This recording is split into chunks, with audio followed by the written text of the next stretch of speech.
Add to your tension some extra tension. Chapter का नाम है सरफेस टेंशन। ऐसे ही तो टेंशन था इतना सारा, नहीं, वो भी सरफेस में आएगा। ये elastic properties of matter chapter में आता है। असलियत तो ये है कि it is not a elastic property. Surface tension is not a elastic property. ये बहुत एक इंपॉर्टेंट क्वेश्चन है फॉर मेडिकल एंट्रेंस। स्कूल वाले तो पूछते नहीं है। तो इलास्टिक प्रॉपर्टी चैप्टर में आता है, जबकि ये इलास्टिक प्रॉपर्टी नहीं है। इलास्टिक प्रॉपर्टी क्या होता है, ये इलास्टिक प्रॉपर्टी क्यों नहीं है, वो सब आगे आगे आपको पता चलेगा। Let us start with the chapter. ठीक है, चैप्टर का नाम है सरफेस टेंशन।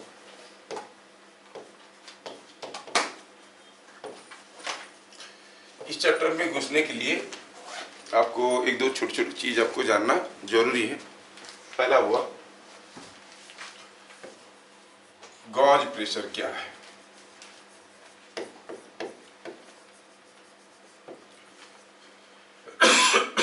गॉज प्रेशर क्या है? It is pressure due to a liquid, fluid भी लिख सकते, owing to its weight।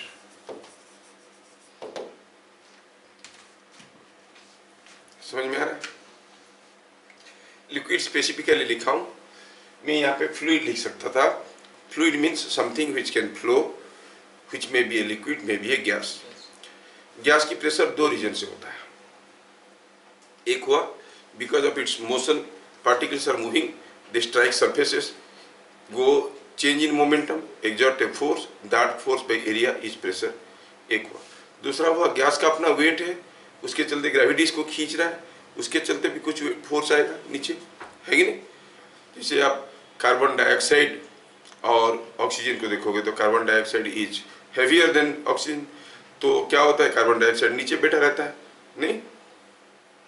तो वेट के चलते जो प्रेशर दे रहा है कोई fluid, which may be a liquid or a gas, that is what is called gauge pressure।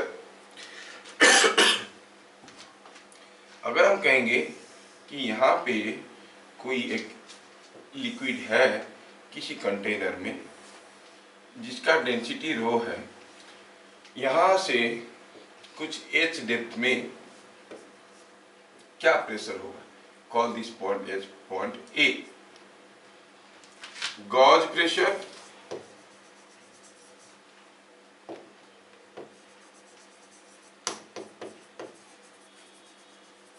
at depth h below the level of liquid is equal to rho gh। It was expected that you should have read all these things in class 10, 9-10 में, लेकिन corona के चलते कुछ चीजें skip हो गया था, तो वहां से गायब हो गया था। ठीक है, अगर आपको जानना है कि रो जीएच क्यों हुआ तो फिर उसके लिए सेपरेट क्लास चाहिए। दो जो आर इंटरेस्टेड उनके लिए मैं वीडियो भेज दूंगा। ठीक है, 11th में ये होता है रो जीएच, मतलब एच डेप्थ में जो प्रेशर होगा वो होगा रो जीएच। कोई लिक्विड अगर रेस्ट में है तो सरफेस से एच डेप्थ में जो प्रेशर होगा वो होगा रो जीएच। समझ में आया? अब प्रेशर तो आप जानते हो, force by area, normal force by area और फोर्स बाई नॉर्मल एरिया, और in general you call it thrust per unit area. दूसरा चीज आप जानते हो कि प्रेशर इज स्केलर क्वांटिटी। अगर हमें कोई पूछेगा टोटल प्रेशर क्या है एट ए, तो हम कहेंगे ये लिक्विड के चलते प्रेशर प्लस एटमॉस्फेयर का प्रेशर। समझ में आ रहा? So it is rho g h plus atmospheric pressure, ये हो गया टोटल प्रेशर। ठीक है,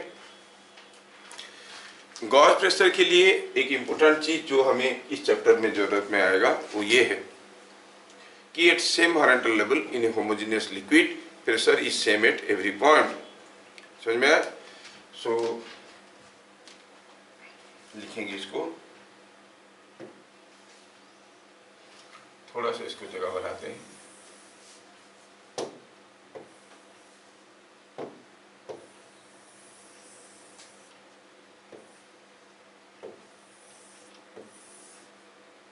ठीक है, और ए homogeneous liquid at rest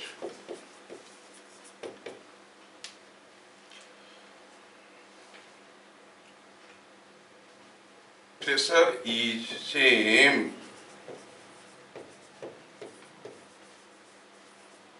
at same horizontal level।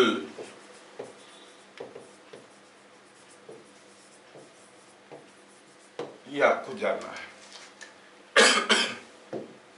This is not a part of this chapter, लेकिन कभी कभार बाई चांस में जरूरत हो जाएगा तो इसको मैं ऐसे लिख रहा हूं। दूसरा चीज क्या जानना है आपको? दूसरा चीज जानना है what is force of attraction between similar molecules and dissimilar molecules. जैसे ये पेन को मैं यहाँ पे पकड़ के रखा हूं, उसका दूसरा हिस्सा गिर क्यों नहीं रहा? क्योंकि ये वाला हिस्से का जो मॉलिक्यूल है दूसरा हिस्सा का मॉलिक्यूल को पकड़ के रखा है ना। So the force of attraction between two similar molecules of a liquid is called cohesive force. समझ में आया? Force of attraction between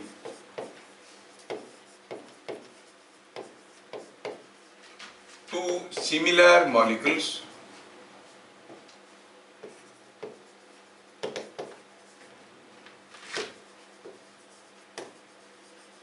of a liquid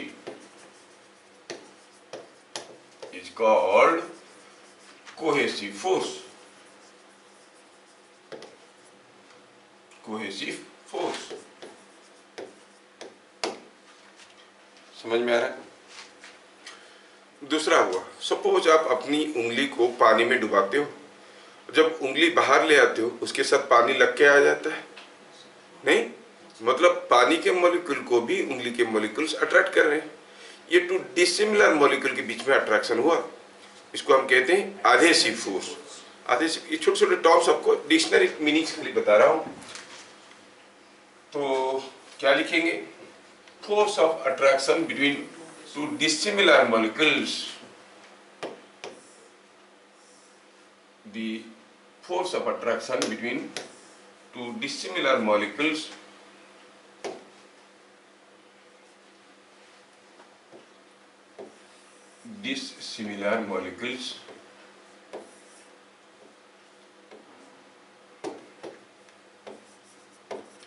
dissimilar molecules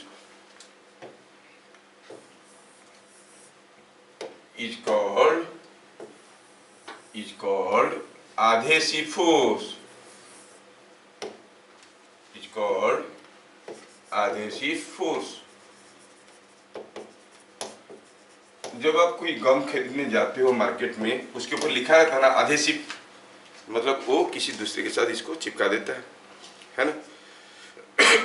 अब सोचो, ये जो मान लो कि यहाँ पर किसी एक कंटेनर में कुछ लिक्विड है,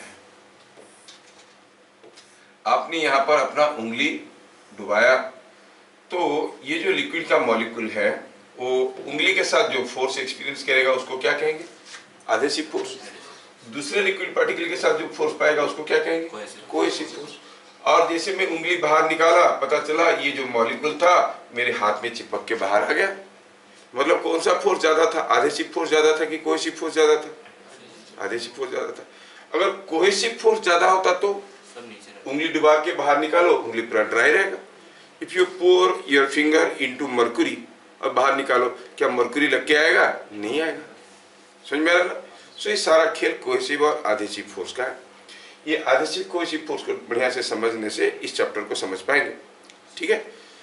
नहीं तो चैप्टर में फॉर्मूला ढूंढने के तो 2-3 फॉर्मूले हैं, लेकिन कॉन्सेप्ट क्लैरिटी के लिए ये सारा थ्योरी हमें समझना जरूरी है।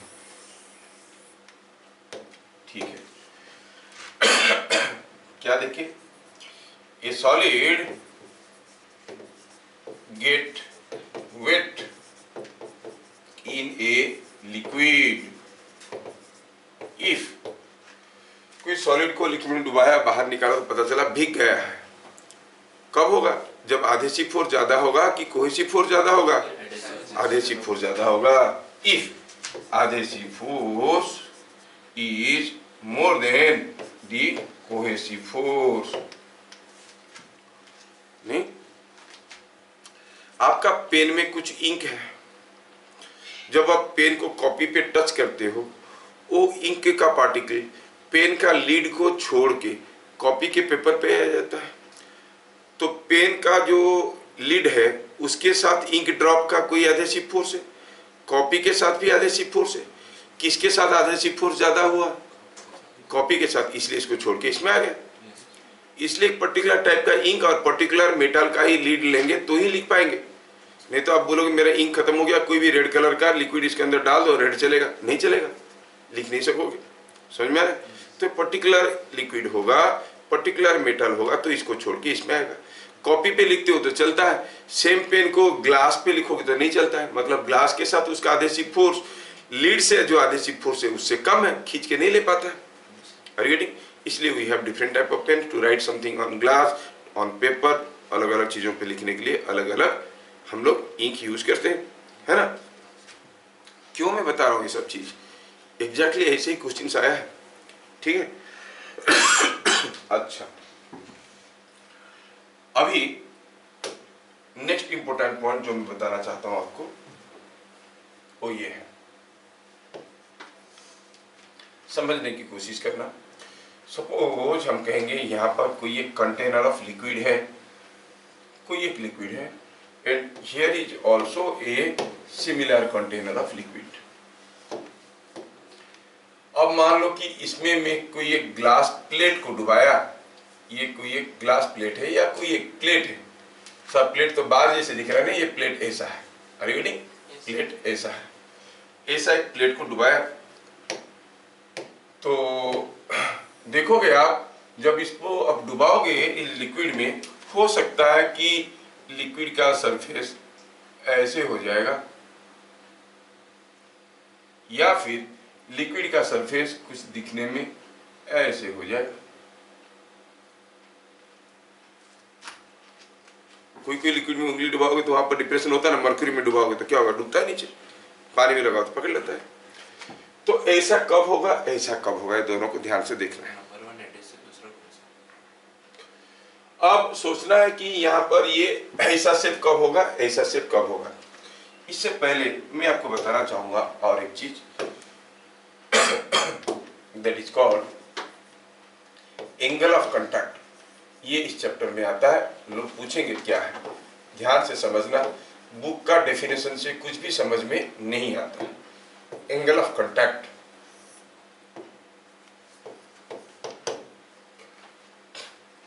तो आप जब देखोगे किसी एक सॉलिड को किसी एक लिक्विड में डुबाए, मान लो ये एक सॉलिड प्लेट है, किसी एक लिक्विड में इसको डुबाया गया,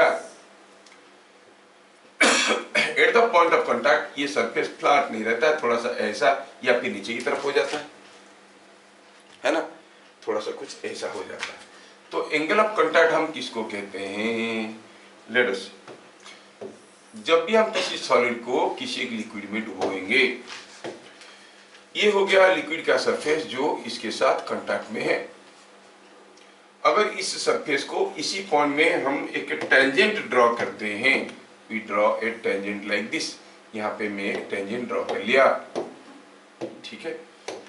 तो the angle between the tangent to the liquid surface at the point of contact and wall of the solid, ये solid है, inside the liquid मतलब ये वाला सरफेस, इन दोनों के बीच में जो एंगल है उसको कहते हैं एंगल ऑफ कांटेक्ट।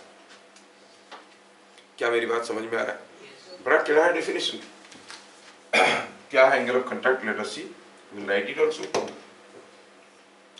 सपोज हम कहेंगे कि ये हो गया कोई एक सॉलिड। चैप्टर बहुत इजी है लेकिन इमेजिन करना पड़ता है, छोटी छोटी चीजें हैं और आपको समझना पड़ेगा। ये सॉलिड को हमने किसी एक लिक्विड में डुबोया, तो at the point of contact the liquid surface is slightly deformed. तो the tangent to the liquid surface at the point of contact and wall of the solid inside the liquid, इन दोनों के बीच में जो angle है उसको हम कहेंगे एंगल ऑफ कॉन्टैक्ट। क्या मेरी बात समझ में आया? ये सरफेस टेंशन चैप्टर की जो फॉर्मूले है ना, काफी सिंपल है, लेकिन इसको बारीकी में समझने में बड़ा डिफिकल्ट होता है। और ऐसा एक चैप्टर है, बहुत बड़े बड़े क्वेश्चंस होंगे लेकिन वन लाइनर आंसर होगा, क्योंकि बहुत समझा के लिखेगा, आंसर होगा वन लाइन में अगर समझ जाओगे तो।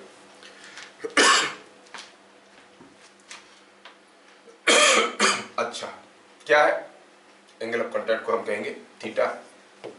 क्या है? When A solid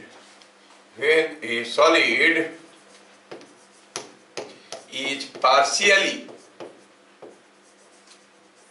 immersed into a liquid, the angle between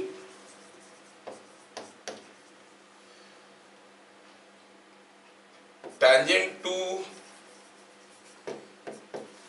free surface of liquid at point of contact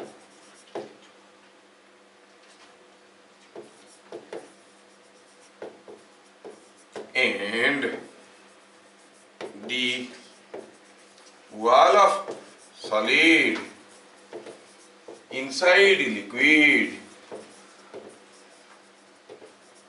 is called, क्या कहते हैं इसको? Angle of contact. स्कूल वाले डेफिनेशन पूछते हैं, अब बच्चों को रट्टा मार के लिखना पड़ता है। जब ये इतना बड़ा डेफिनेशन याद नहीं आएगा, इसे फिगर बना देना। The angle between the tangent to the free surface at the point of contact and the wall of the solid inside the liquid. Wall of the solid inside the liquid, ये चीज को थोड़ा प्यार से याद रखना। Wall of the solid inside liquid, ये वाली चीज, इसको कहते हैं एंगल ऑफ कॉन्टैक्ट। समझ में आ रहा है?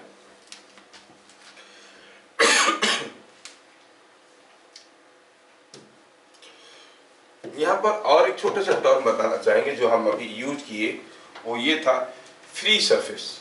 फ्री सरफेस किसको कहते हैं?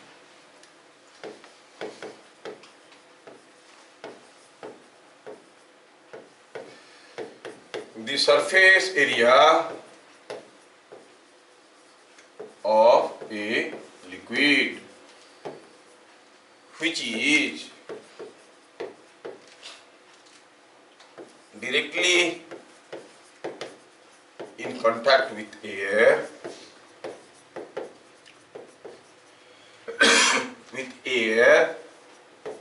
or vacuum is called free surface area.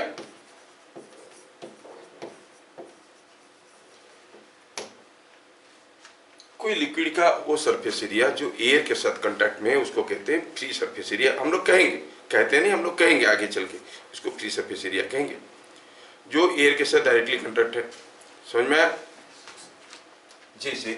जैसे अगर मैं कहूँ कि यहाँ पर कोई एक बीकर है जिसका रेडियस है r, और चलो मानते हैं कि इसमें कुछ लिक्विड रखा है।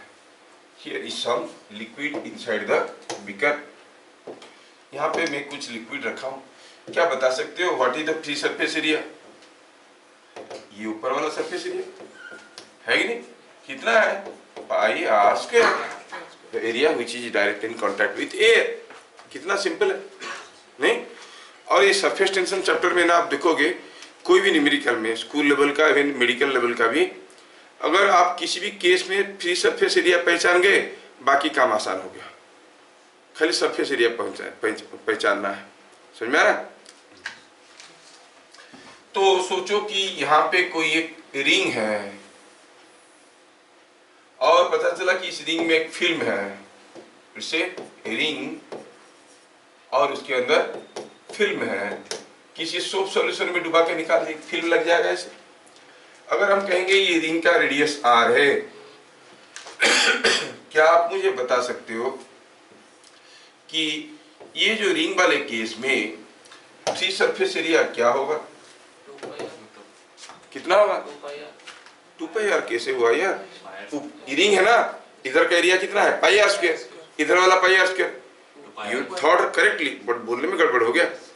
इसका दोनों तरफ सरफेस एरिया जो है एयर के साथ कांटेक्ट में है, तो कितना हो गया ये? πr² plus πr², 2πr²।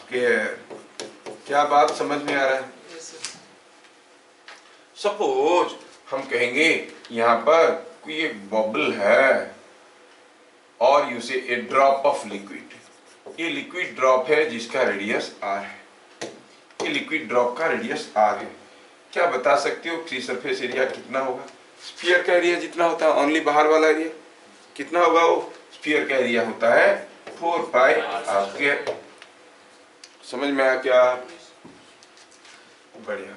अगर ये समझ में आया तो बताओ कि सपोज हम कहेंगे here is a bubble in air.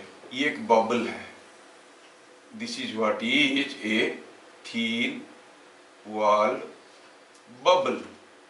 ये बबल में क्या हुआ? ये हवा में उड़ रहा है, ये बबल इन एयर। मान लो कि इसका रेडियस r है। क्या बता सकते हो? ये थिकनेस काफी कम होता है बबल का, तो how many free surfaces are there? बाहर वाला भी एयर के साथ कांटेक्ट में, अंदर वाला भी एयर के साथ कांटेक्ट में। बाहर वाला 4πr², अंदर वाला 4πr², मिलके हो गया 8πr²। अरे बाहर वाला कॉमन लेंगे तो क्यों लेंगे कॉमन? दोनों मिलेंगे तो 8πr² ही तो होगा। कॉमन क्यों लोगे? 4πr² दोनों में से 4πr² कॉमन लेगा, 1 + 1 2 करेगा, मल्टीप्लाई करेगा। भूत बना रहा है क्या मेरे को?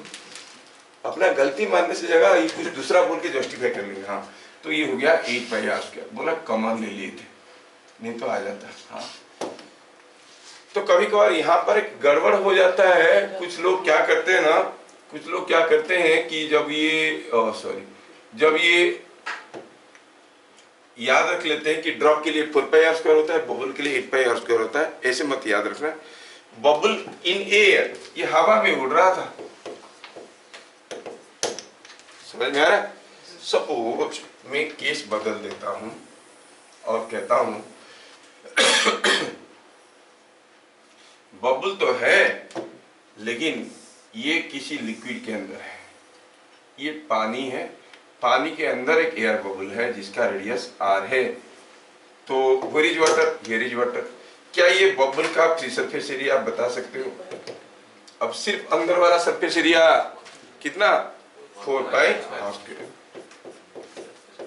कितना ये ना, तो आप कहोगे for a bubble in water. ये क्या है? Bubble in water.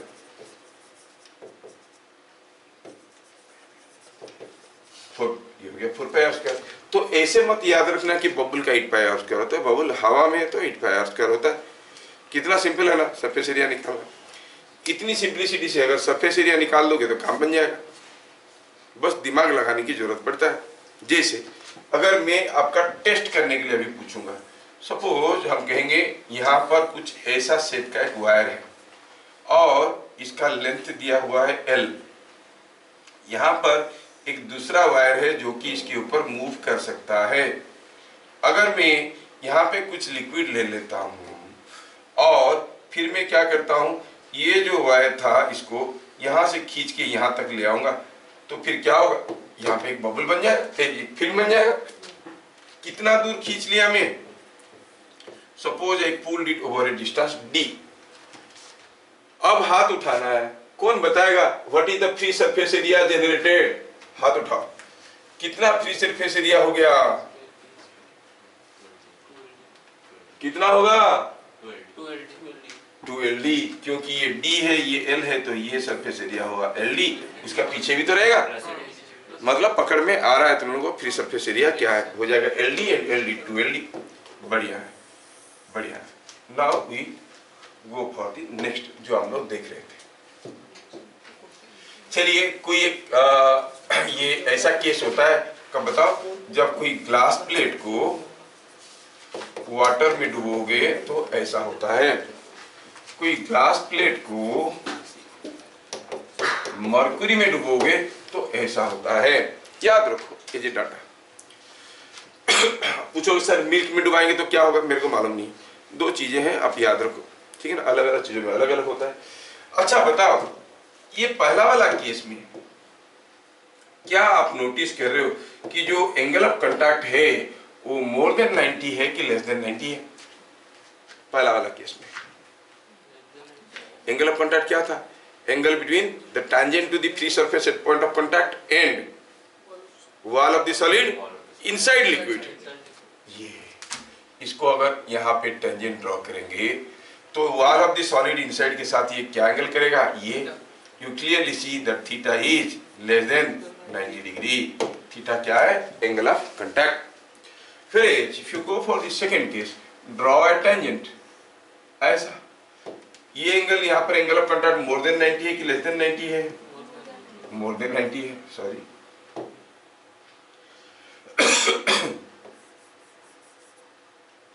ये ग्लास प्लेट को मैंने डुबाया इसके अंदर, अब यहाँ पर एंगल ऑफ कांटेक्ट बनेगा ये, और theta is more than 90 degree. समझ में आ रहा है? बढ़िया समझ में आ रहा है। अब सोचो कि ऐसा कब होगा, ऐसा कब होगा। ये हो गया लेवल ऑफ लिक्विड, मैंने किसी प्लेट को डुबाया, ये जो लिक्विड मॉलिक्यूल है उसको सॉलिड मॉलिक्यूल ने खींचा और लिक्विड मॉलिक्यूल भी खींचे, लेकिन ये लिक्विड मॉलिक्यूल इसको जोर से खींचे तो ये सॉलिड खींच के नहीं ले पाएगा, तो ये ऐसा हो जाएगा कि नहीं हो जाएगा शेप? तो ऐसा कब हो जाएगा बताओ? जब लिक्विड जोर से खींच रहा है कि सॉलिड जोर से खींच रहा है? लिक्विड जोर से खींच रहा है, लिक्विड मॉलिक्यूल्स खींच रहे हैं, मतलब कोहेसिव फोर्स ज्यादा है कि एडहेसिव फोर्स ज्यादा है? तो इस केस में कोहेसिव फोर्स ज्यादा है। जब कोहेसिव फोर्स ज्यादा होता है थीटा इज मोर देन 90, ये याद रखना है। ऐसा कब होता है? जब cohesive force is more then adhesive force. ऐसा कब होगा? कब होगा ऐसे? जब कोहेसिव फोर्स कम है, एडहेसिव फोर्स ज्यादा है, तो सॉलिड खींच के ले लिया। यहाँ पर cohesive force is less then adhesive force, solid जोर से खींच रहा है, लिक्विड उतने जोर से खींच नहीं पा रहा है, तो सॉलिड खींच के लिक्विड मॉलिक्यूल को चढ़ा दिया ऊपर, नहीं? ठीक, तो इतनी सारी चीजें आपको समझ में आए, अंडरस्टूड? तो अब सेम क्वेश्चन को हम लोग सोचते हैं दूसरे तरीके से। एडहेसिव फोर्स जितना ज्यादा होगा कोहेसिव फोर्स से, ये एंगल उतना ही छोटा हो जाएगा, नहीं? उतना ही छोटा हो जाएगा।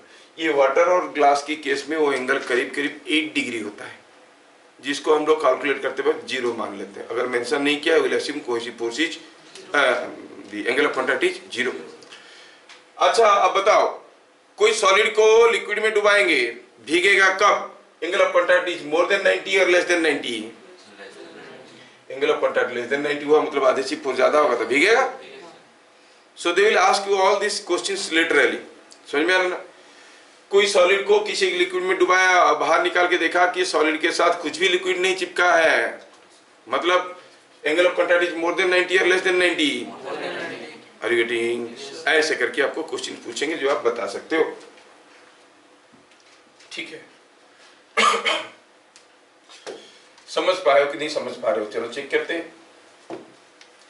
ये डाटा आपको याद रखना था कि ग्लास और वाटर के केस में theta is less than 90 degree, theta is more than 90 for glass and mercury. Extra data भी याद रखो, फॉर सिल्वर एंड वाटर, मतलब सिल्वर प्लेट को वाटर में डुबाएंगे, थीटा इज 90 डिग्री।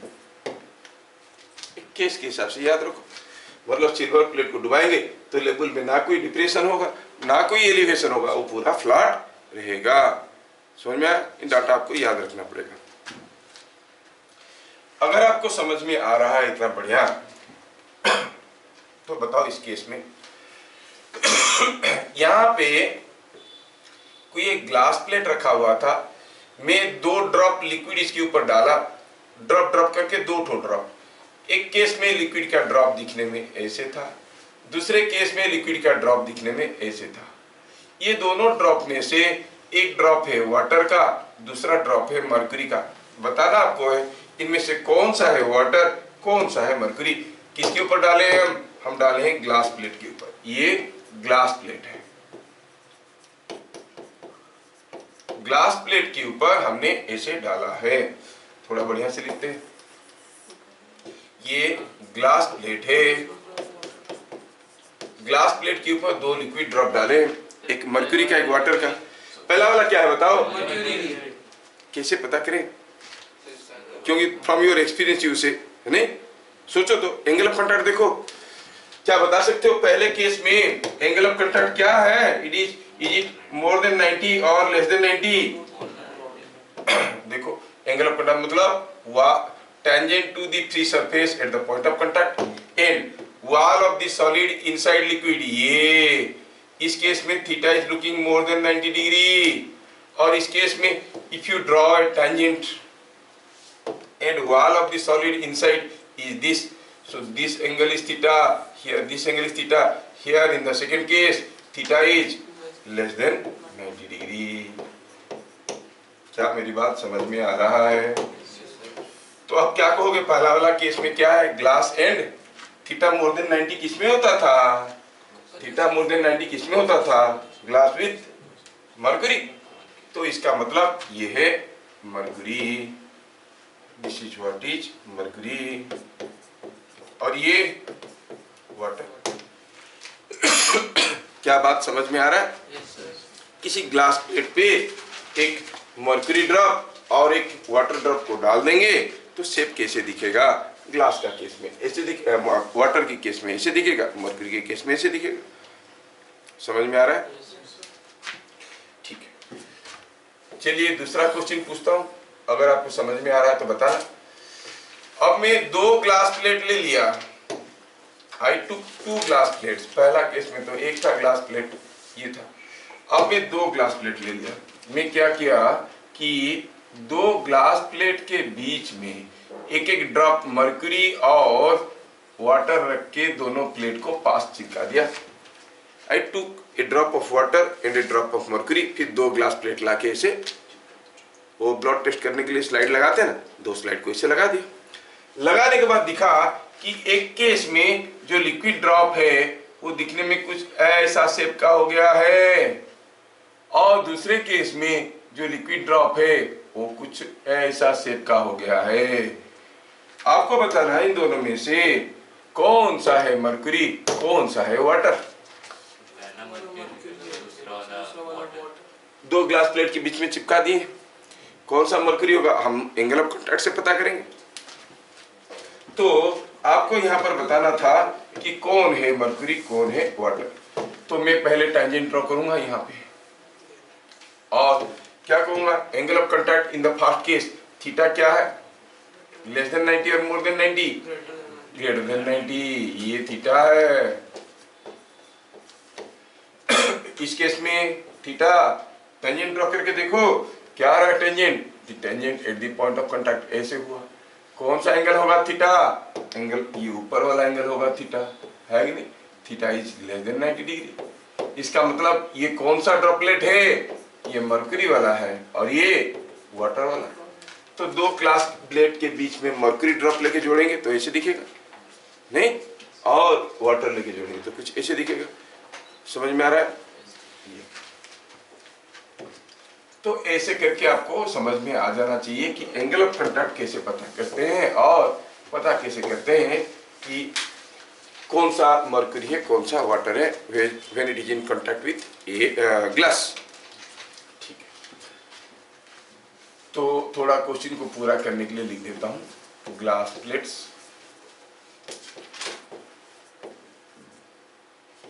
ये भी और ये भी, ये दोनों ग्लास प्लेट्स है। ठीक है, अभी हमें समझ में आ गया कि what is angle of contact, और समझ में आ गया what is cohesive and adhesive force. एक टॉप रहता है sphere of influence. Sphere of influence क्या है? एक मॉलिक्यूल दूसरे मॉलिक्यूल को अट्रैक्ट करता है बाय कोहेसिव फोर्स, लेकिन कितने दूर तक अट्रैक्ट करता है? मान लो एक मॉलिक्यूल यहाँ पे है, दूसरा मॉलिक्यूल यहाँ पे है, तो ये इसको अट्रैक्ट कर रहा है, इस मॉलिक्यूल को और दूर ले लो, अट्रैक्ट कर रहा है, और दूर ले लो, फिर पता चला कि दोनों के बीच में कोई फोर्स नहीं है। तो ये कुछ दूर तक ये कौन सारे मॉलिक्यूल के ऊपर फोर्स ऑफ अट्रैक्शन डालेगा? जो सारे मॉलिक्यूल इस रेंज के अंदर आएंगे, स्फेरिकल जोन है, इसके अंदर जितने सारे मॉलिक्यूल आएंगे सबके ऊपर ये अपना फोर्स डाल सकेगा। उससे ज्यादा होगा दूर तो वो फोर्स नहीं लगा पाएगा। So that spherical region around a molecule in which any other molecule will experience a force of cohesion due to this molecule is called sphere of influence। कितना दूर तक ये इन्फ्लुएंस कर पाता है, समझ में आया? क्या लिखेंगे? Reason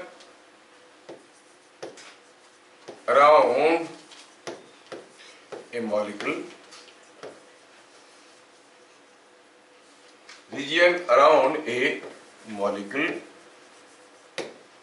in which a second molecule gets a or experiences a force,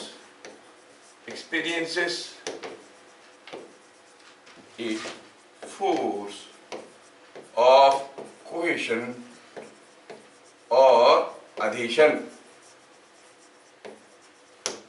is called sphere of influence।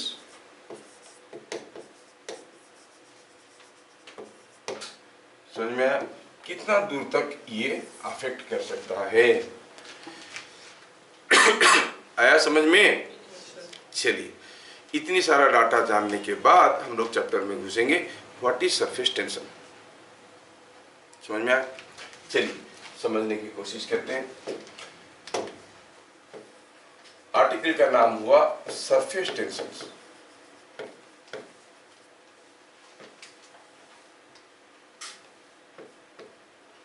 आप देखोगे कोई एक लिक्विड है, इस लिक्विड के अंदर जो मॉलिक्यूल है उसके चारों तरफ मॉलिक्यूल्स भरे पड़े हैं, हर मॉलिक्यूल इसको हर दिशा में खींच रहा है, तो फिर क्या कहोगे? इसके ऊपर नेट फोर्स क्या हो गया?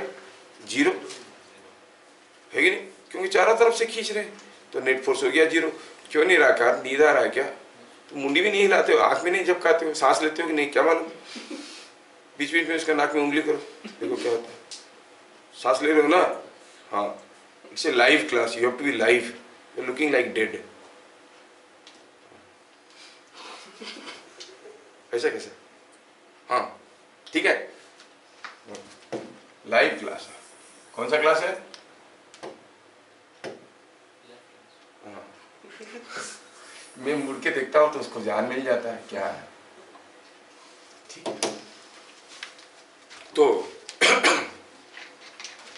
क्या आप लोग ये एक्सपीरियंस नहीं किए सेविंग ब्रश को जब इसके अंदर आप डालते हो, what happens to the bristles? मान लो ये सेविंग ब्रश है, पानी में डाल दी, डालने से आपका ब्रिसल्स ऐसे से दिखता है कि नहीं दिखता है पानी में? नहीं। और जब ये सेविंग ब्रश को आप बाहर निकाल लेते हो तो सारे ब्रिसल्स ऐसे ऐसे जकड़ जाते हैं कि नहीं एक दूसरे के साथ? क्यों? क्योंकि जब बाहर निकाले उसके साथ चिपक के कुछ पानी निकला और पानी में कोई सी फोर्स था, सब एक दूसरे को अट्रैक्ट किए, ये ऐसे हो गया। अंदर आए, क्या अभी पानी नहीं है, लेकिन ये सबके बीच, ये सबके ऊपर इफेक्टिव कोई सी फोर्स क्या है? जीरो। तो ब्रिसल अपने हिसाब से खुल गया। यहाँ पर सारे के बीच में कोई सी फोर्स था, यहाँ पर नहीं था क्या? यहाँ पर भी था, but net force was zero. डुबा देने से खुल जाता है, बाहर निकालो से जुड़ जाता है। पेंट ब्रश में भी आप देखे हो, है नहीं? हाँ। तो अंदर जो मॉलिक्यूल है उसके ऊपर नेट फोर्स आ रहा है जीरो। ये समझ में आया? लेकिन सोचो तो यहाँ पे जो मॉलिक्यूल है, क्या इसके ऊपर नेट फोर्स 0 हो सकता है? क्योंकि इधर वाले मॉलिक्यूल तो कुछ फोर्स देंगे, ऊपर देने वाला कोई नहीं है, नेट फोर्स 0 नहीं है। That means the molecules here are not having net force 0, लेकिन इनके आपस के बीच में कोहेसिव फोर्स है। समझ में आ रहा है? तो अगर टॉप व्यू से देखेंगे तो ये मॉलिक्यूल हर बगल अगल बगल में जो मॉलिक्यूल है उनको खींच रहा है, पकड़ के रखा है। समझ में आया? जब ये इसे पकड़ के रखेगा, ये पूरा चीज एक स्क्रीन जैसे काम करेगा। ये पकड़ के रखा है, कैसे पता चलेगा? मान लो हम लोग यहाँ पे 10 लोग खड़े हैं और क्या किए, इधर वाले वाल को एक लड़का पकड़ के खड़ा है, इधर वाला वाल को एक लड़का पकड़ के खड़ा है, और बगल में और भी जो बच्चे खड़े हैं सब एक दूसरे का हाथ पकड़ के खड़े हैं। एक लाइन बन गया है ना? लाइन का लेंथ कितना है? ये वाल से ये वाल तक। अभी वो लोग एक दूसरे को खींच रहे हैं कि नहीं खींच रहे हैं, कैसे पता चलेगा? खींचेंगे भी तो लाइन छोटा नहीं होगा, क्योंकि सब अगर एक दूसरे को खींचने लगेंगे तब भी तो लाइन उतना ही बड़ा रहेगा, और नहीं भी खींचेंगे तब भी लाइन इतना ही बड़ा रहेगा। कैसे पता चलेगा कि लोग एक दूसरे को खींच रहे हैं? आप अगर उनमें से एक बच्चा को एक धक्का दे दो, अगर वो अकेला निकल गया बाहर, मतलब किसी को जोर से पकड़ के नहीं रखा था, खुद ही निकल गया, और धक्का देने से पूरा लाइन टेढ़ा हो गया, तो मतलब सब एक दूसरे को पकड़ के रखे थे इसलिए लाइन टेढ़ा हो गया। Are you getting? अगर ये सबके बीच में आप देखोगे, नोटिस करोगे कि अगर यहाँ पर मैं कोई छोटा सा ऑब्जेक्ट को रख देता हूं, मान लो कि एक मच्छर बैठ गया, तो आप देखोगे ये जो लिक्विड है उसका सरफेस कुछ ऐसा हो जाएगा। समझ में आ रहा है? जब मच्छर ऐसे बैठा है यहाँ पे, आप देखोगे जहां पे बैठा है उस जगह थोड़ा सा दब गया है। ये मत बोलना कि द मच्छर इज फ्लोटिंग। नो, फ्लोटिंग का कंडीशन क्या है? कोई बॉडी फ्लोट करता है कब कहते हैं? जब बॉडी का कुछ हिस्सा लिक्विड के अंदर रहेगा और जितना लिक्विड को डिस्प्लेस करेगा उसका जो वेट होगा that will be buoyant force and that is balancing the weight. Float करने के लिए बॉडी का कुछ ना कुछ हिस्सा लिक्विड के अंदर होना जरूरी है। ये तो पूरा का पूरा ऊपर बैठा है मच्छर, ये है मच्छर पूरा ऊपर बैठा है कि नहीं? सो इट इज नॉट फ्लोटिंग। जब चींटी चलता है किसी एक लिक्विड सरफेस के ऊपर चलते जाता है, डोंट से द चींटी इज स्विमिंग। स्विम करने के लिए भी फ्लोट करने की जरूरत है, it is walking on the surface. तो ऐसा क्यों हो रहा है? क्योंकि जो मॉलिक्यूल से एक दूसरे को जोर से पकड़ के रखे। इसका मतलब नहीं कि आप भी बैठ जाओगे। मच्छर कितना कम वेट का था इसलिए वो संभाल लेता था उसका वेट को, कोई सी फोर्स। समझ में आ रहा है? अगर ये सारा मॉलिक्यूल्स एक दूसरे को खींच रहे हैं तो ये एक स्क्रीन जैसे बन गया कि नहीं बन गया? दूसरा चीज है, जैसे वो 10 बच्चे खड़े थे, इधर वाले वाल को इधर वाले वाल को एक दूसरे को पकड़ के खींच के खड़े थे, तो एक बैरियर जैसे बन गया कि नहीं, कोई दूसरा जाना चाहेगा तो जा नहीं पाएगा क्योंकि ये लोग पकड़ के रखे है कि नहीं? दूसरा चीज हुआ ये, अगर एक लड़का का हाथ छूट गया तो सारे ब्रूम करके दूसरी तरफ गिरेंगे कि नहीं गिरेंगे? सब एक दूसरे को खींच रहे थे, है कि नहीं? मतलब क्या हुआ कि जब ये सब एक दूसरे को पकड़ के रखे और खींच रहे हैं तो nothing is moving, everything stationary, है ना? लेकिन अगर किसी एक का हाथ छूट गया तो बाकी सब एक तरफ को गिर जाएंगे नहीं गिर जाएंगे? इसका मतलब वो जो लाइन है बच्चों का, वो हरदम क्या कोशिश कर रहा है? छोटा होने की कोशिश कर रहा है, नहीं? लेकिन हो नहीं पा रहा क्योंकि दोनों तरफ से पकड़ा हुआ। सिमिलरली ये जो लिक्विड मॉलिक्यूल्स है, ये इस वाल को पकड़ा है भाई एडहेसिव फोर्स, ये भी पकड़ा है भाई एडहेसिव फोर्स, बाकी सब एक दूसरे को खींच रहे हैं भाई तो कोहेसिव फोर्स, है ना? बट ये छोटा नहीं हो सकता क्योंकि पकड़ के रखा है। किसी तरह से इसको छोटा कर देंगे तो ये सब भाग के छोटा हो जाएंगे। That means the free surface of the liquid is behaving as a stretched membrane, एक पर्दा जैसे काम कर रहा है, and it is always trying to contract, हरदम छोटा होने की कोशिश कर रहा है लेकिन हो नहीं पा रहा। ये जो प्रॉपर्टी है इसको कहते हैं सरफेस टेंशन। समझ में आया? तो क्या है, लिखते हैं इसको, due to cohesive force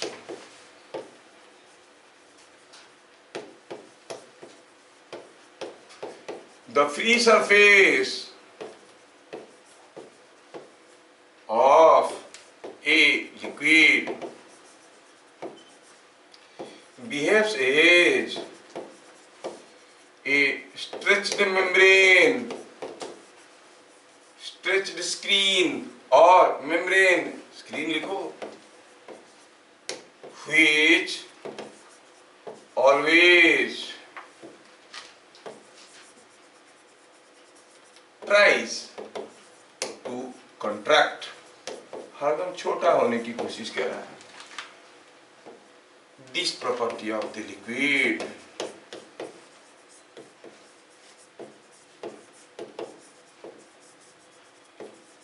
is called tension at the surface or surface tension। समझ में आया क्या? आया समझ में? यस।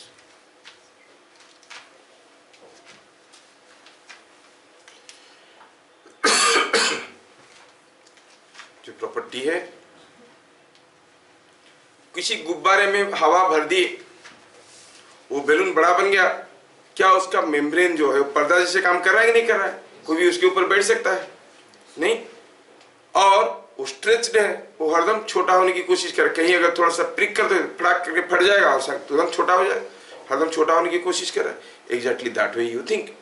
सोचो कि यहाँ पर कोई एक पर्दा लगा है, रबर का स्क्रीन, आप उसके ऊपर बैठ जाओगे तो वो संभाल लेगा, लेकिन तोड़ दोगे तो तुरंत छोटा हो जाएगा। It is behaving as a stretched membrane, ठीक है, which always tries to contract, हरदम छोटा होने की कोशिश करता है। जैसे जैसे मान लो कि मैं कहूँ ये वाला एग्जाम्पल, सपोज हम कहेंगे यहाँ पर मैं एक फिल्म बनाया हूँ, तो मान लो कि यहाँ पर कोई एक स्टिक है, ये स्टिक को मैं यहाँ से यहाँ तक मूव करवा के लिया और मूव करवाने के बाद पता चला कि यहाँ पर एक स्क्रीन बन गया। Now I have produced a screen somewhere here, ठीक है। अभी सोचो कि यहाँ पे मैं कोई एक छोटा सा पीस ऑफ पेपर को डाल दिया, वो स्क्रीन के ऊपर रह जाएगा कि नहीं रह जाएगा? I repeat the case, this is a wire frame, this is a movable wire, जिसको यहाँ से यहाँ तक मूव करवा के लिया, being in contact with some liquid, तो एक फिल्म बन गया। अब ये फिल्म के ऊपर छोटा सा पीस ऑफ पेपर रखेंगे, छोटा सा पीस तो रह सकता है इसके ऊपर, बड़ा सा कॉपी बुक नहीं रहेगा, लेकिन छोटा सा पीस ऑफ पेपर तो रह सकता है। अभी अगर मैं यहाँ पर ये स्क्रीन को प्रिक कर देता हूँ, तोड़ देता हूँ, क्या नोटिस करोगे आप? पेपर पीस नीचे गिर जाएगा कि खींच के इधर आ जाएगा? खींच के गिर जाएगा। छोटा सा पीस ऑफ पेपर है तो ये हरदम यहाँ से जैसे टूटा तुरंत ही छोटा हो जाएगा, ये खींच के इधर आ जाएगा। The entire liquid will be coming to this side, क्योंकि ये छोटा होने की कोशिश कर रहा है। और बीच से तोड़ूं तो ये वाला लिक्विड इधर भाग जाएगा, ये वाला लिक्विड इधर भाग जाएगा। नहीं, it is trying to contract. ये कॉन्ट्रैक्ट करने वाली फीलिंग को आपको समझ में आना जरूरी, ठीक है। ये फिजिकल क्वांटिटी है, तो न्यूमेरिकली हम सरफेस टेंशन को कैसे निकालेंगे, कितना होगा? चलिए point number 2। I repeat the same example again for your understanding. Suppose here is the wire frame. This is the movable wire which is slid over this frame, so that now what happened? A film is created. मैं क्या करता हूँ, एक छोटा सा thread को, थीन thread मैं यहाँ पे डाल दिया, थ्रेड को मैं यहाँ पे डाल दिया। थ्रेड रेस्ट में है, संभाल सकता है वो? नहीं, पतला सा थ्रेड को डाल दिया। कोई बॉडी रेस्ट में है तो दो कंडीशन हो सकता है, या तो उसके ऊपर कोई फोर्स नहीं आ रहा है, या फिर नेट फोर्स जीरो है। नहीं, तो इसके ऊपर कोई फोर्स आ रहा है कि नेट फोर्स जीरो है, कैसे पता करेंगे? चलिए देखते हैं। कोई फोर्स नहीं आ रहा है तो हो नहीं सकता। ये लिक्विड इसके साथ कांटेक्ट में, ये जो लिक्विड है वो थ्रेड को यहाँ पर बाय कोहेसिव आधेसिव फोर्स चिपक चुके होंगे, है कि नहीं? और ये जो लिक्विड इसके साथ चिपक गए, इस लिक्विड को दूसरे लिक्विड खींच रहे होंगे बाय कोहेसिव फोर्स, है कि नहीं? ये ऐसा है। तो ये यहाँ पर क्यों बैठा है? क्योंकि कुछ फोर्स आ रहा है, बट नेट फोर्स जीरो है कि नहीं? अगर मैं इसको यहाँ पर प्रिक कर दूंगा तो तोड़ दूंगा तो ये थ्रेड तुरंत इधर भाग जाएगा, क्योंकि आर यू गेटिंग? ठीक है। तो सरफेस टेंशन क्या है? How you define the physical quantity surface tension. Suppose हम कहेंगे ये जो थ्रेड हम यहाँ पर रखे हैं उसका सपोज लेंथ है L, उसका उधर को फोर्स है F, इधर को फोर्स है F, दोनों तरफ को फोर्स है F and F। Surface tension is defined as the force per unit length acting on one side of an imaginary line drawn on the free surface। पहले लिख लेते हैं डेफिनेशन को। Physically surface tension is defined as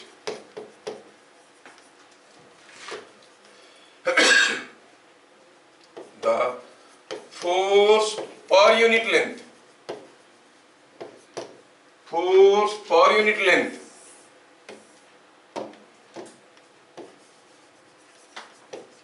acting on one side of an imaginary line drawn on the free surface।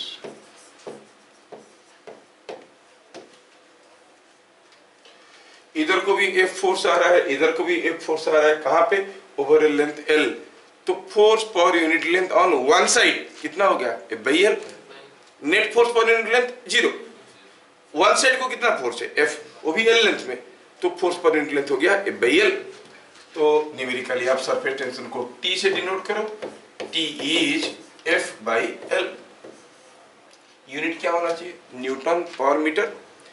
But ये force काफी weak force है, we measure it in dynes, तो इसको यूजुअली हम लोग एक्सप्रेस करते हैं डाइन्स पर सेंटीमीटर में।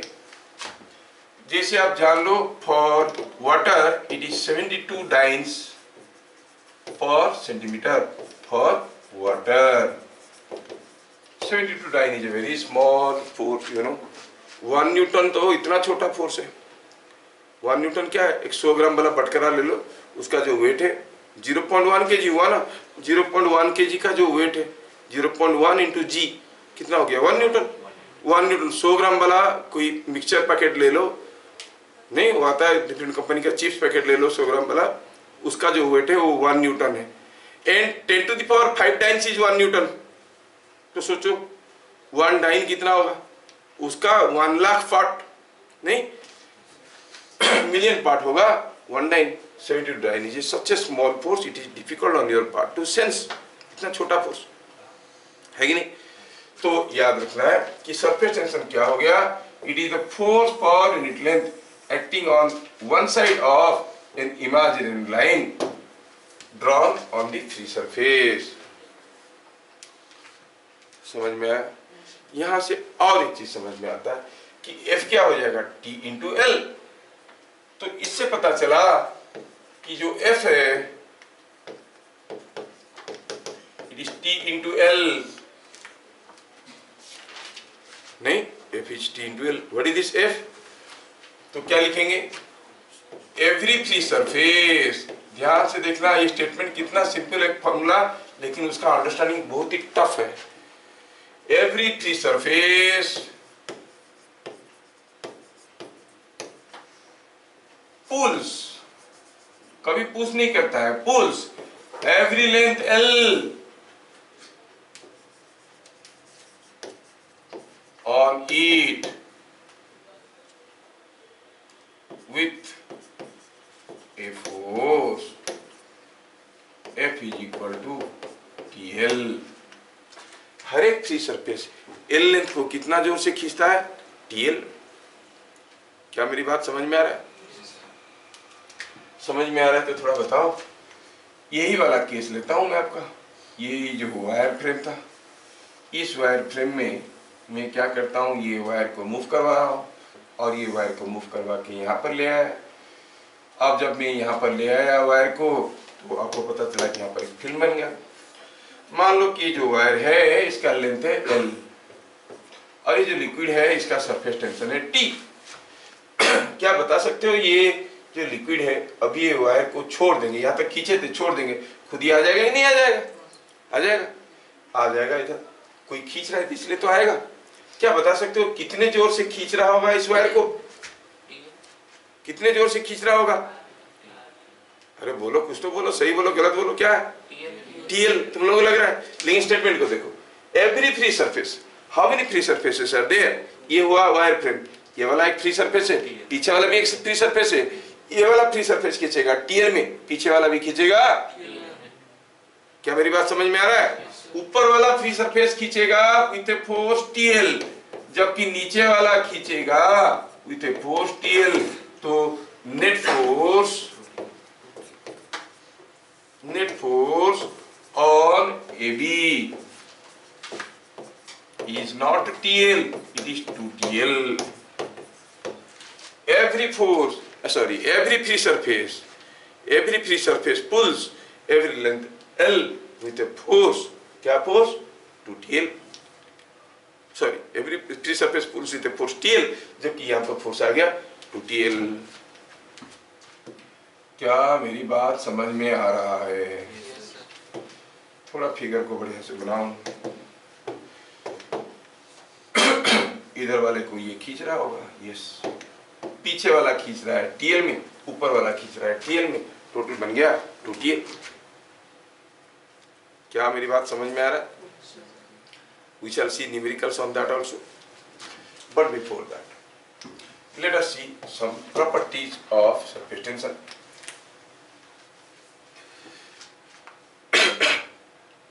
पहला हुआ कि अगर टेम्परेचर बढ़ाएंगे तो क्या होगा सरफेस टेंशन। ये मॉलिक्यूल्स के बीच में कोहेसिव फोर्स था और सब एक दूसरे को खींच रहे थे, तो सरफेस एक मेम्ब्रेन जैसे काम कर रहा था। जैसे वो 10 बच्चे जो खड़े थे वाल को पकड़ के एक दूसरे को खींच रहे थे, उनको कहा जाएगा जोर से खींचो, वो जोर से खींचेंगे, लेकिन लाइन तो छोटा नहीं होगा क्योंकि दोनों तरफ से पकड़ लिया है।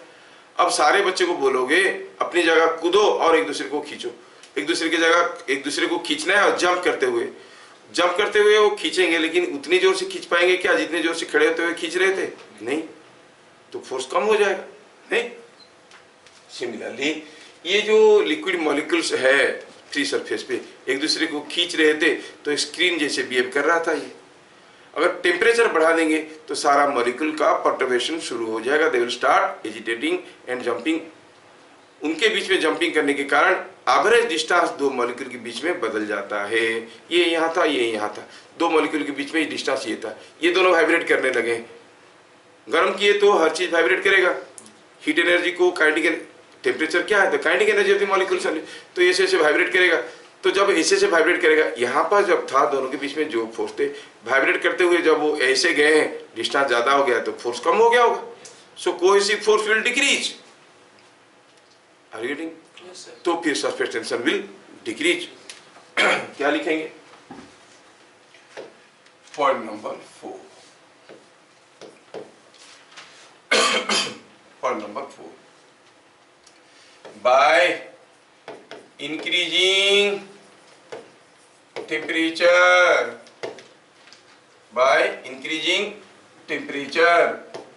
the cohesive force between the molecules decrease. Cohesive forces between molecules decrease. So surface tension decreases. School वाले उतने ही पूछेंगे टेम्परेचर बढ़ाओ क्या होगा? Surface tension decreases. क्यों नहीं पूछेंगे वो लोग। Surface tension decreases. ठीक है। सपोजिंग आई कंसिडर, ये मान लो कि एक वायर फ्रेम है, वही पुराना वाला एग्जांपल। ये डंडे को हम स्लाइड करते हुए यहाँ से यहाँ पर ले आए हैं और पता चला कि यहाँ पर हुआ यूं है कि एक फिल्म बन गया है। मैं 2 थ्रेड लेता हूँ, एक थ्रेड यहाँ पे रखता हूँ और दूसरा थ्रेड यहाँ पे रखता हूँ थोड़ी से गैप में। ओके, नाउ जलता हुआ अगरबत्ती लाके यहाँ पर टच करवा दूंगा। तो यहाँ का टेम्परेचर बढ़ गया। पहले बताओ कि ये थ्रेड दोनों रेस्ट में क्यों थे? क्योंकि ये पहला वाला थ्रेड के ऊपर इधर को भी फोर्स था, इधर को भी फोर्स था, दूसरे वाले के ऊपर भी इधर को फोर्स था, इधर को फोर्स था, नेट फोर्स 0 था। ये फोर्स कितना था? This length into T. ये फोर्स कितना था? ये भी लेंथ इंटू टी। अब जैसे आप गर्म जलता हुआ अगरबत्ती को टच करवाते हो, टेम्परेचर विल राइज। ये साइड में जो लिक्विड है उसका टी कम हो जाएगा। टी कम हो जाएगा तो सोचो ये सब फोर्सेस कम हो जाएंगे, क्योंकि ये दोनों क्या थे? टीएल टीएल, ये दोनों कम हो जाएंगे। लेकिन ये तो बरकरार है कि नहीं? ये दोनों बरकरार है, लेकिन ये कम हो जाएंगे तो ये लिक्विड क्या होगा? ये इसको खींच के दूर ले लेंगे। The moment you touch you will find they will be separating away. समझ में आया क्या? और जलता हुआ गर्म कोई चीज लाके यहाँ पर टच करवा देते हो, टेम्परेचर राइज कर जाएगा, तो इधर का सरफेस टेंशन फोर्स तो वही रहा, ये दोनों दूर चले जाएंगे दूसरे से। समझ में आ रहा है? आप एक्सपेरिमेंट करके देख सकते हो, ये सब छोटे छोटे एक्सपेरिमेंट है। किसी ग्लास में पानी ले लो, उसका ऊपर वाला सरफेस फ्री सरफेस, दो पतले पतले से थ्रेड डाल दो, थ्रेड रहेगा, प्लास्टिक का थ्रेड डाल देना, दो पतले पतले थ्रेड डाल दो, फिर गर्म हुआ चीज उसके अंदर टच करो तो देखोगे दोनों एक दूसरे से दूर भाग रहे हैं। रीडिंग दूसरा हुआ, ये जो कोहेसिव फोर्स एडहेसिव फोर्स है, इंटरमॉलिक्यूलर फोर्स है, वो डिपेंड करता है कि किस किस्म का मॉलिक्यूल है। एक मॉलिक्यूल दूसरे मॉलिक्यूल के ऊपर क्यों फोर्स दे रहा है, कैसा फोर्स दे रहा है, उसके ऊपर डिपेंड कर रहा है। समझ में आ रहा?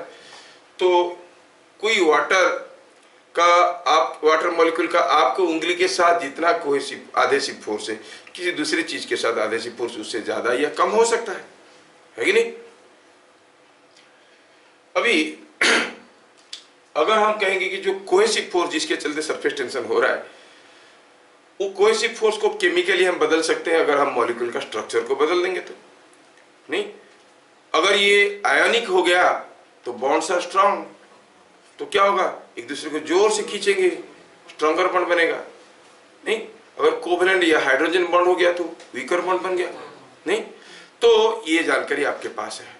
तो इसमें अगर हम पानी में नमक मिलाते हैं तो कौन सा बॉन्ड बनेगा? ये आयनिक बॉन्ड बनेगा। आयनिक बॉन्ड बनेगा तो molecules will attract each other and you will see the surface tension force becomes stronger. So by adding inorganic impurity surface tension increases, by adding organic impurity surface tension decreases। समझ में आया क्या? तो याद रखना है। बट ये पानी के साथ कर लिए तो आप लोग बता दिए, किसी दूसरे के साथ बताना मुश्किल है। तो इन जनरल लिखेंगे, in general by adding inorganic impurity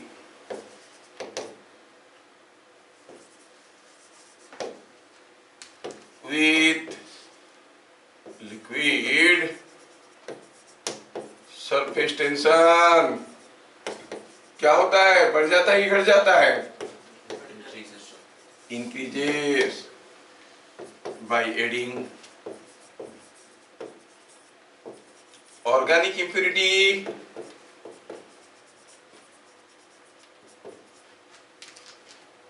surface tension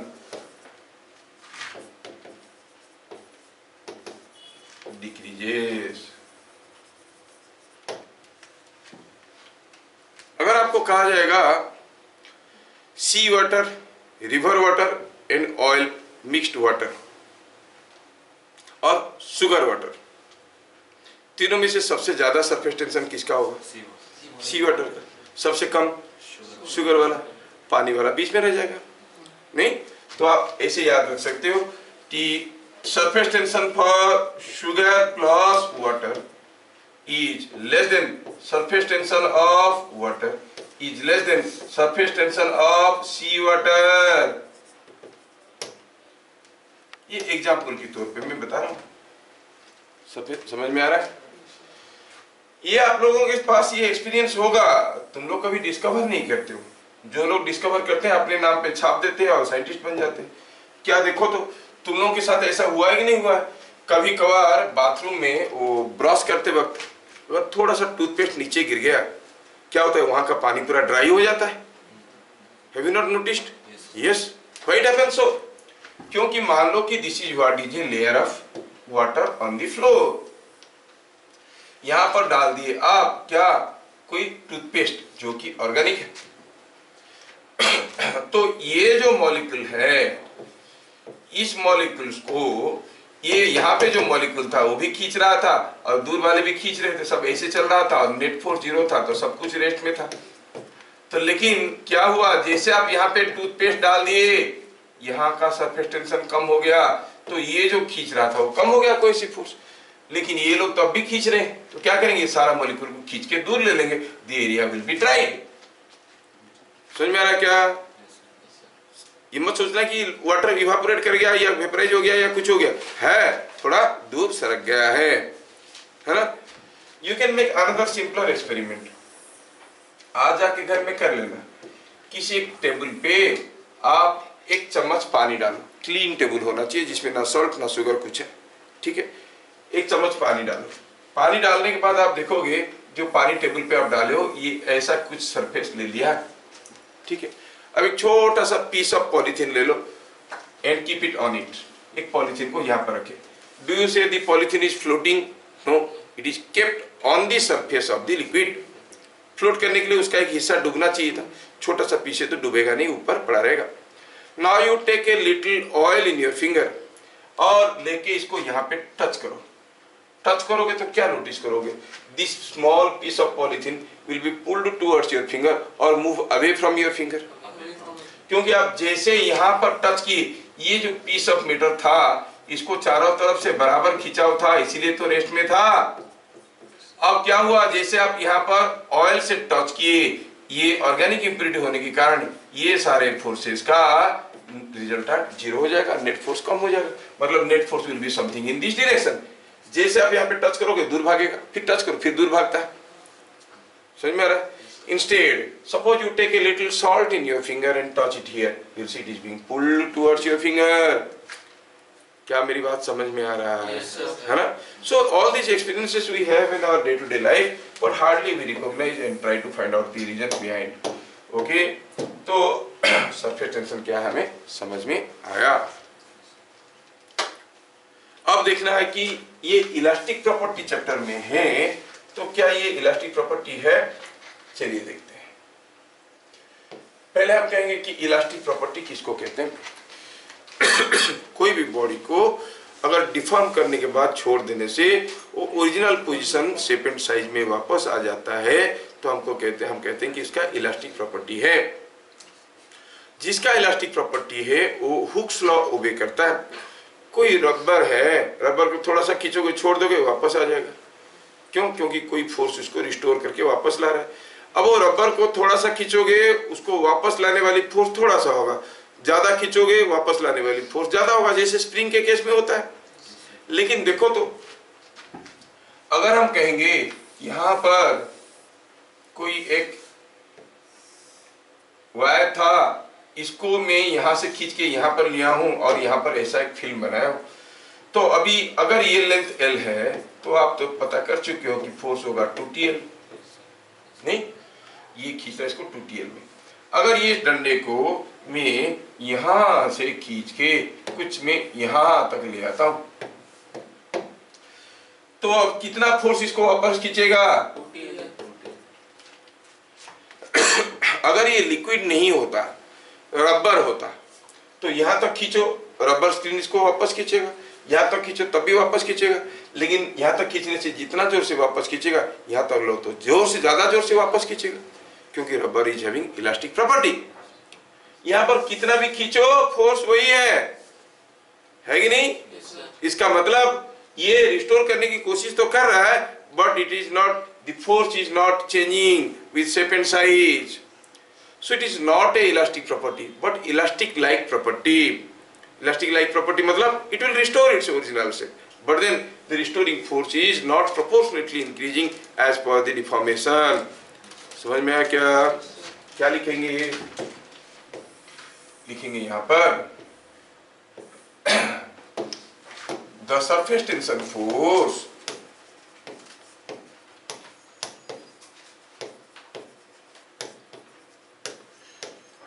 is independent of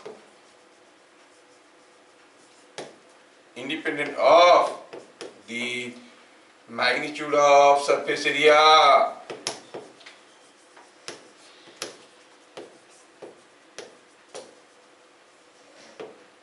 So it is an elastic like property, but not an elastic property.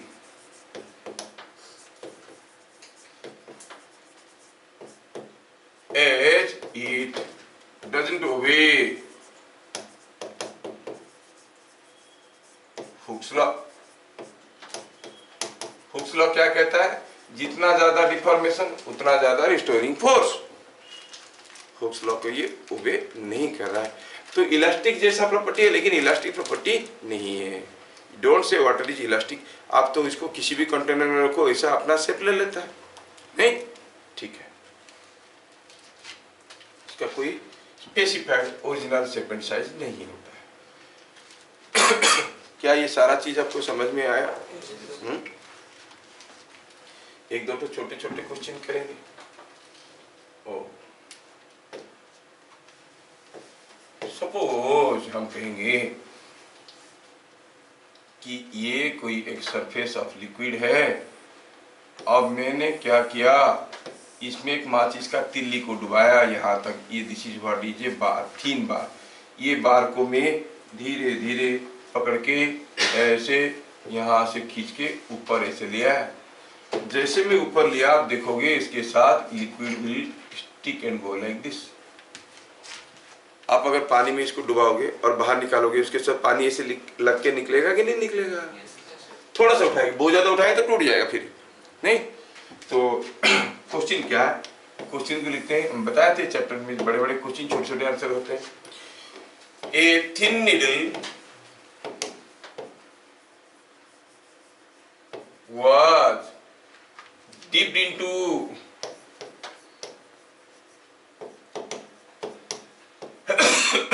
a liquid of surface tension equal to T, keeping the needle horizontal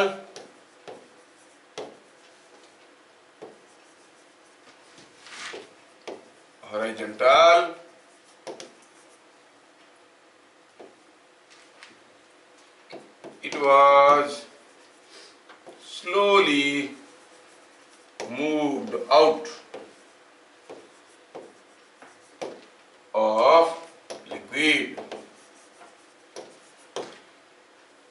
if find now if length of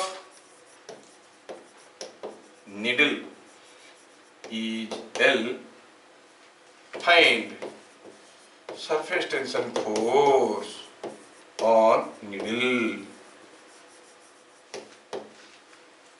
needle के ऊपर surface tension force क्या होगा?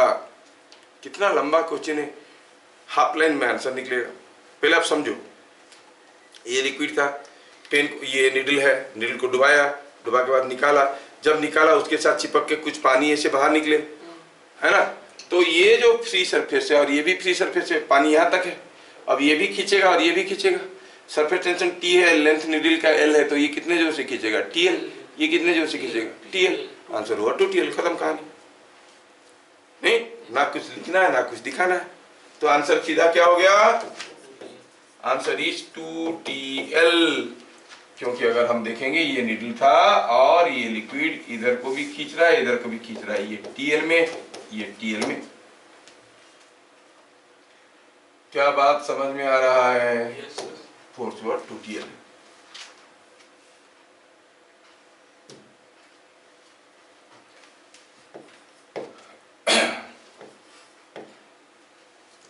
A thin needle of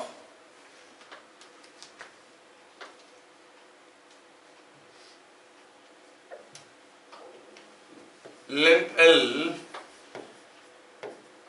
and mass m was gently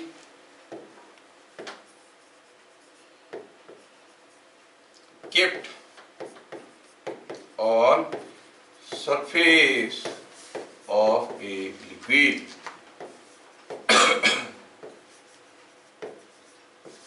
of liquid.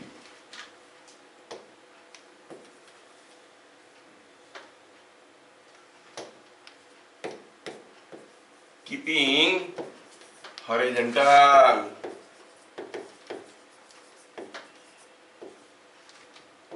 If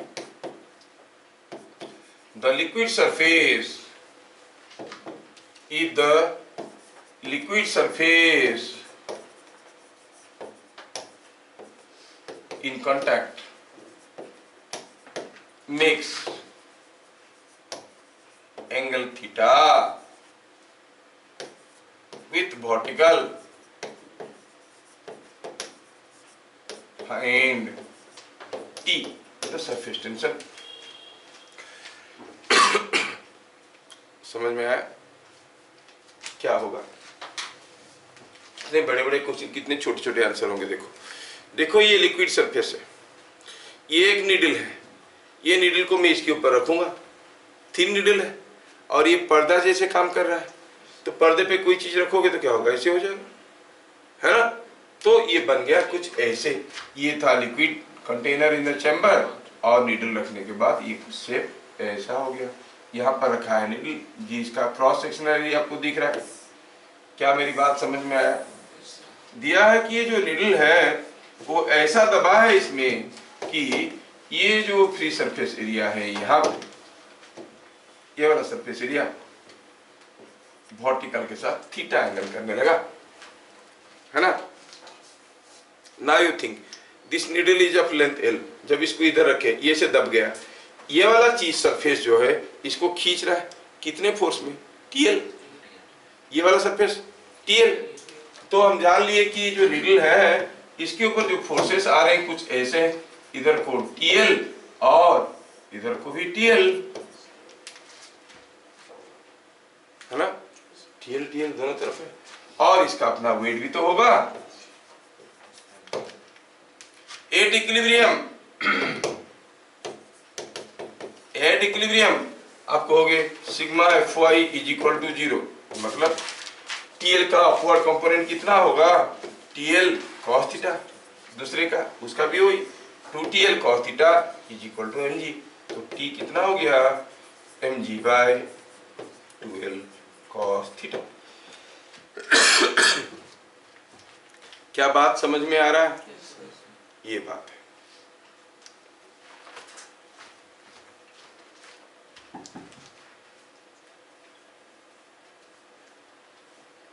तो what is the surface tension of the liquid? You say it is mg by 2L cos theta।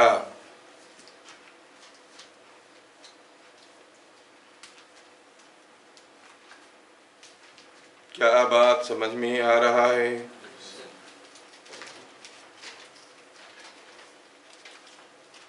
Next,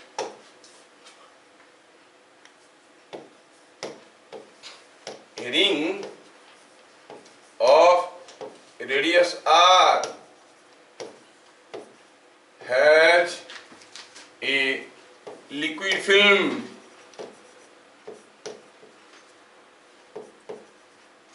of surface tension T. Find compressive force or compressive force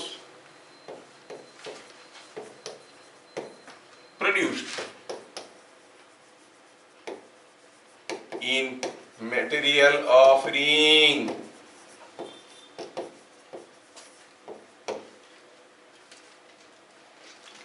compressive force produced, पहले word को समझो क्या कह रहा है। जैसे किसी thread को दोनों तरफ से खींचेंगे तो उसमें टेंशन प्रोड्यूस होता है। How you define tension? Tension at a point is defined as the force with which one section is pulling the other section। Similarly compression क्या होगा? It is the force with which one section is pushing the other section. ये bar को मैं दोनों तरफ से compress कर रहा हूँ, मिड पॉइंट में कंप्रेशन कितना है, तो इसको यहाँ से काटो, देखो एक सेक्शन को दूसरा सेक्शन कितने जोर से पुश कर रहा है, जितने जोर से पुश कर रहा है वो कंप्रेशन है। खींचेंगे, टेंशन क्या है? एक सेक्शन को दूसरे सेक्शन कितने जोर से खींच रहा है वो टेंशन है। अच्छा, अगर हमारे पास कोई एक रिंग है और उस रिंग में हुआ यूं है कि here is a thin film. सोचो ये रिंग में एक फिल्म है, ये फिल्म छोटा होने की कोशिश कर रहा होगा, इधर से भी खींच रहा होगा, हर तरफ से खींचेगा। अगर रिंग को हम बाहर की तरफ खींचते तो रिंग बड़ा होने की कोशिश करता, बड़ा होने की कोशिश करता तो उसमें टेंशन प्रोड्यूस होता कि कंप्रेशन। रिंग को चारों तरफ से खींचेंगे, लंबा होने की कोशिश करेगा तो टेंशन प्रोड्यूस होगा। अभी अंदर की तरफ खींच रहा है, कंप्रेशन प्रोड्यूस होगा। कितना होगा वो पूछा है। How you define? It is the force with which one section is pushing the other section. Tension क्या है? It is the force with which one section is pulling the other section. ठीक है, यह है कि लिक्विड का surface tension T है। मैं क्या करता हूं, मैं इसका आधा पार्ट लेता हूं। I consider half part of the ring. मैं क्या करता हूं, इसमें आधा पार्ट ऑफ द रिंग लेता हूं, ऐसा। ठीक है, I consider only half part of the ring. अब रिंग पे क्या क्या फोर्सेस आ रहा है, अगर इसका फ्री बॉडी डायग्राम करना चाहूंगा तो यहाँ पे और यहाँ पे रिंग का जो दूसरा हिस्सा था वो पुश कर रहा था कि पुल कर रहा था? पुश कर रहा था, क्योंकि कंप्रेशन प्रोड्यूस हो रहा है। नहीं, पुश कर रहा होगा। ये वाला हिस्सा को यहाँ पर पुश कर रहा है, तो कुछ फोर्स में पुश कर रहा होगा। हमें पता करना है कितना है, मालूम नहीं, set is F and L, यही पता करना है। अच्छा, ये वाला लिक्विड को दूसरे वाला लिक्विड जो दूर हटा दिए वो उसको पुल कर रहा था कि पुश कर रहा था? अरे ये लिक्विड, यहाँ पर जो लिक्विड है, यहाँ का मॉलिक्यूल को यहाँ का मॉलिक्यूल खींच रहा था, कोई सी फोर्स अट्रैक्टिव है, तो ये खींच रहा था इधर को ऐसे। क्या बता सकते हो कितने जोर से खींच रहा था? T into L। नहीं, हर फ्री सरफेस L लेंथ को खींचता है T into L में। How many free surfaces are there? 2। तो ऊपर वाला फ्री सरफेस खींचेगा कितने में? T into L। L मतलब 2R, रेडियस R है ना, L मतलब 2R। ऊपर वाला फ्री सरफेस खींचेगा T into 2R में, नीचे वाला भी तो उतने में ही खींचेगा। नहीं, तो ये कितना हो गया? It is 4TR।